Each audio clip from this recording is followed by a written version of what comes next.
अब सूरज तक जाने का, सूरज पर नहीं सूरज तक जाने का ये रॉकेट बन गया है। ये रॉकेट है PSLV, polar satellite launch vehicle. इस रॉकेट की तस्वीर आज जारी की है खुद इसरो ने। यह रॉकेट सूर्यान लेकर जा रहा है, सूरज तक ये रॉकेट लेकर जाएगा और यह है सूर्यान। इसको जरा फुल स्क्रीन लीजिए इस तस्वीर को। ये जो आपको नजर आ रहा है ऊपर जिसपे आप देख रहे हैं गोल्डन फॉइल लगी हुई है, यह सूर्यान है। नीचे का जो हिस्सा आप देख रहे हैं, आप जब देखते हैं रॉकेट ऊपर जाता है तो रॉकेट के टॉप पर इस पूरे हिस्से को फिट कर दिया जाता है। रॉकेट देख रहे हैं आप, दोनों तरफ देखिए, उसके दोनों साइड भी आपको नजर आ रहा है, राइट और लेफ्ट देखिए कॉर्नर पर। ये जो दो साइड है ये दोनों बंद हो जाएंगे, ये दोनों पल्ले बंद हो जाएंगे, ये पूरा सूर्यान इसके अंदर आ जाएगा और ये रॉकेट के ऊपर लगा दिया जाएगा। और रॉकेट के ऊपर लगाने के बाद क्या होगा कि ये जैसे ही पृथ्वी की कक्षा पार करेगा, रॉकेट के टिप आगे से अलग हो जाएगा, रॉकेट अलग हो जाएगा और इसे पृथ्वी की कक्षा पार करा देगा। इस तरीके से ये सूर्य की तरफ बढ़ेगा। ये आप देख रहे हैं ये सूर्यान है और ये है PSLV रॉकेट। चंद्रयान की सफलता के बाद सूर्यान की बारी है। 2 सितंबर को सूर्यान लॉन्च किया जाएगा। तस्वीर आज जारी की गई है। ये सूर्यान को लेकर रॉकेट लॉन्च पैड की ओर बढ़ेगा। ये रॉकेट मतलब आदित्य L1 की लॉन्चिंग की रिहर्सल हो गई है। वैज्ञानिकों ने लॉन्च से पहले रॉकेट की जांच की है। इसे इसरो के रॉकेट PSLV C57 से छोड़ा जाएगा। PSLV C57 भारत का सबसे भरोसेमंद रॉकेट है। यह रॉकेट सूर्यान को धरती की कक्षा के बाहर ले जाकर छोड़ देगा। जैसे चंद्रयान को रॉकेट धरती की कक्षा के बाहर ले जाकर छोड़ दिया था, उसी तरह यह इस सूर्यान को कक्षा के बाहर जाएगा और छोड़ देगा। इसे आंध्र प्रदेश के श्रीहरिकोटा सेंटर से छोड़ा जाएगा। श्रीहरिकोटा से ही चंद्रयान 3 को लॉन्च किया गया था। 41 दिन में चंद्रयान 3,84,000 किलोमीटर की दूरी तय करके चांद तक पहुंचा। सूर्यान धरती से 15 लाख किलोमीटर जाएगा और आदित्य L1 यह दूरी 4 महीने में पूरी करेगा। यानी सूरज तक जाने में 4 महीने लगेंगे, जबकि धरती से सूरज की जो दूरी है वो 15 करोड़ किलोमीटर है। यह 15 लाख किलोमीटर जाएगा। इसी जगह से मिशन में सूर्य का अध्ययन किया जाएगा। ये वो जगह है जहां गुरुत्वाकर्षण समान होगा और वहां जाकर ये रुक जाएगा। होगा क्या, गुरुत्वाकर्षण समान है धरती और सूर्य का, तो ये वहां पार्क्ड हो जाएगा जाकर। मिशन में सूर्यान के साथ 7 पेलोड भी लगाए गए हैं। पेलोड का मतलब वैज्ञानिक उपकरण। यही उपकरण सूर्य के अध्ययन में काम आएंगे। अंतरिक्ष में आने वाली दिक्कतों पर भी अध्ययन करेंगे। मिशन सफल होने पर भारत दुनिया का तीसरा देश बनेगा जिसने अंतरिक्ष यान को धरती सूर्य के बीच स्थापित किया है। सृजन पाल जी हमारे साथ लगातार बने हुए हैं। वैज्ञानिकों के लिए भी बड़ी बात है, बड़ा दिन होगा 2 सितंबर, बड़ी खुशी की बात होगी। सृजन पाल जी, मेरा सवाल यह है, चंद्रयान के बाद सूर्यान की तैयारी है। दुनिया इस वक्त हमारी तरफ, इसरो की तरफ, भारत की तरफ देख रही है। सारी दुनिया इसरो को और भारत को उसके टेक्निकल और साइंटिफिक स्किल्स के लिए अब जानती है। साथ ही साथ इजाफा हुआ है हमारे साइंटिस्टों के मनोबल में, और इसीलिए हम देख रहे हैं कि चंद्रयान का जो मिशन है वो समाप्त नहीं हुआ है। प्रज्ञान रोवर अभी भी चंद्रमा पे चल रहा है और हम दूसरे नेक्स्ट मिशन की तैयारी में लग गए हैं जिसको हम 2 सितंबर को लॉन्च करने वाले हैं। और ये मिशन हम सब जानते हैं आदित्य L1 है। यानी अब हम, अभी तक हम चंद्रमा की तरफ जा रहे थे, हम गए लगभग 4 लाख किलोमीटर, अब हम 15 लाख किलोमीटर जाएंगे सूर्य की तरफ। और L1 जो ऑर्बिट है उसमें अपने आदित्य जो हमारा अंतरिक्ष यान है उसको स्थापित करेंगे। और बहुत शुक्रिया सृजन पाल जी इस तमाम बातचीत के लिए, दर्शकों को ज्ञान की रोशनी में और बहुत सी नई बातें बताने के लिए। ये रोवर घूम रहा है चांद पर और इसे सल्फर मिला। ये जो सल्फर है ये हल्के पीले रंग का पदार्थ होता है।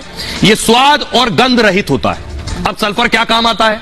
कार की बैटरी हो, तेल रिफाइनिंग में इस्तेमाल होता है इसका, बारूद कीटनाशक बनाने में इसका काम आता है, पानी की सफाई और खनिजों के खनन में इस्तेमाल होता है। मतलब चांद में आगे की खोज में ये बहुत बड़ी भूमिका निभाएगा। आगे बढ़ाते देखिए टाइटेनियम भी मिल गया, अब क्रोमियम भी मिल गया, एल्युमिनियम मिला है। एल्युमिनियम मतलब ये बेहद हल्की और मजबूत धातु है। बर्तन से लेकर कलपुर्जे भी इस्तेमाल होते हैं, कलपुर्जों में इस्तेमाल किया जाता है। इससे हीटर की कॉइल और फॉयल पेपर बनाए जाते हैं एल्युमिनियम से। पेंट, गाड़ियों और खिड़कियों में भी इसका इस्तेमाल होता है। चांद पर इंसानी बस्ती बसाने में भी इसका काम आएगा। अब देखिए कैल्शियम भी मिल गया इसे। शरीर के लिए बेहद जरूरी पदार्थ है कैल्शियम। अब कैल्शियम जो मिला इसका क्या काम है? हड्डी और दांतों के लिए फायदेमंद है। दवा से लेकर खाद्य पदार्थ में इसका प्रयोग होता है। सीमेंट और कांच बनाने में भी इस्तेमाल होता है। कैल्शियम मिलना जिंदगी की संभावना बढ़ाने वाला है। आयरन भी मिल गया है चांद पर। पूरी पृथ्वी हर जीव में होता है आयरन। इंसान के खून में, मिट्टी में भी आयरन है। मजबूत ढांचा बनाने में भी इस्तेमाल होता है इसका। इससे कार, जहाज, विमान, रेल सब में इस्तेमाल होता है। इमारत से घर के सामान तक इससे बनते हैं। मतलब धरती जैसी संभावना चांद पर है। टाइटेनियम भी मिला है। दुनिया की सबसे मजबूत और हल्की धातु है टाइटेनियम। एयरक्राफ्ट से बुलेट प्रूफ जैकेट तक इससे बनते हैं। मेडिकल, केमिकल और खेल के सामान भी बनते हैं। क्रोमियम भी मिला है ऊपर। अब आप कहेंगे क्रोमियम क्या वस्तु है? शरीर के लिए पहले तो क्रोमियम बहुत जरूरी है। मोटापा घटाता है, डायबिटीज कंट्रोल करता है। लोहा एल्युमिनियम के साथ बड़े उत्पाद बनते हैं क्रोमियम से। क्रोमियम मिलना मतलब जरूरी पदार्थ मिलना। मैग्नीज मिल गया है। मैग्नीज से क्या होगा? उद्योग और जैविक क्रियाओं में इस्तेमाल होता है। ये हड्डियां मजबूत बनाता है, इम्यूनिटी बढ़ाता है, हार्मोन संतुलन में भी मदद करता है, कांच और बैटरी बनाने में भी काम करता है। सिलिकॉन मिला है, इससे क्या होगा? धरती पर ऑक्सीजन के बाद सबसे ज्यादा यह मिलता है। साबुन, शीशे से लेकर कंप्यूटर चिप्स तक इससे बनते हैं। कंस्ट्रक्शन और ऑटोमोबाइल इंडस्ट्री में भी काम आता है। मतलब धरती जैसी संभावना चांद में नजर आ रही है। ये बड़ी बात यह है इस लिहाज से भी, अगर आप इसे ऐसे समझिए कि जिस जगह पर चंद्रयान गया है दुनिया का कोई देश नहीं गया, यानी दक्षिणी ध्रुव पर ये सारी चीजें मिल रही हैं। सृजनपाल जी, एल्युमिनियम मिल गया है, सिलिकॉन मिल गया है, सल्फर मिल गया है, हमारे दर्शकों को बताइए क्या मतलब है इसका? प्रज्ञान रोवर को ऑक्सीजन के अलावा भी वहां पे कुछ इंटरेस्टिंग चीजें मिली हैं, कुछ मेटल्स मिले हैं, जैसे कि एल्युमिनियम, क्रोमियम और आयन यानी लोहा। मेटल्स बहुत इंपॉर्टेंट हैं। हम सब अपने जीवन में बहुत सारी मेटल की चीजों का इस्तेमाल करते हैं। हम इन मेटल्स का इस्तेमाल रॉकेट के पार्ट्स बनाने के लिए कर सकते हैं। भविष्य में जब हम वहां पे लॉन्च साइट्स बनाए, वहां पे हम इन मेटल से बिल्डिंग्स भी बना सकते हैं और भी बहुत सारे इक्विपमेंट्स और उपकरण हम बना सकते हैं इन मेटल्स का इस्तेमाल करते हुए चंद्रमा पर ही। साथ ही साथ हमने पाया कि प्रज्ञान को वहां पर सिलिकॉन मिला है। अब सिलिकॉन एक बड़ी ही इंटरेस्टिंग चीज होती है। सिलिकॉन से चिप्स भी बनती हैं, जो कंप्यूटर की चिप्स होती हैं, लेकिन साथ ही साथ सिलिकॉन हमारी मिट्टी में भी मौजूद होता है। तो सिलिकॉन के जो कंपाउंड्स हैं वो धरती की मिट्टी जैसी, हम चंद्रमा पर जब मिट्टी बनाने की कोशिश करेंगे तो इन्हीं कंपाउंड्स का इस्तेमाल करेंगे और शायद इन्हीं को बदलाव करके हम वहां पर पेड़ पौधे उगा पाए, यानी कि हम वहां पर खेती कर पाए और अपना खाना उगा पाए।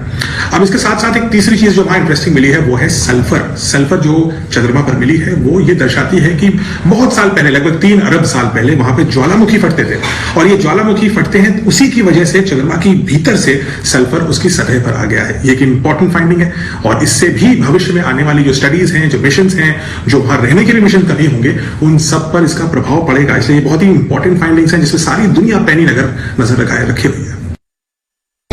जी सृजनपाल जी, सही कह रहे हैं आप कि चंद्रयान अभी वैसे बहुत सी जानकारियां देने वाला है। अभी काफी दिन बचे हैं। एक नई तस्वीर आई है, वो मैं आपको दिखाने जा रहा हूं। फुल स्क्रीन लीजिए। पहली तस्वीर आप देख रहे हैं, पहली बार आप इस लैंडर को देख रहे हैं।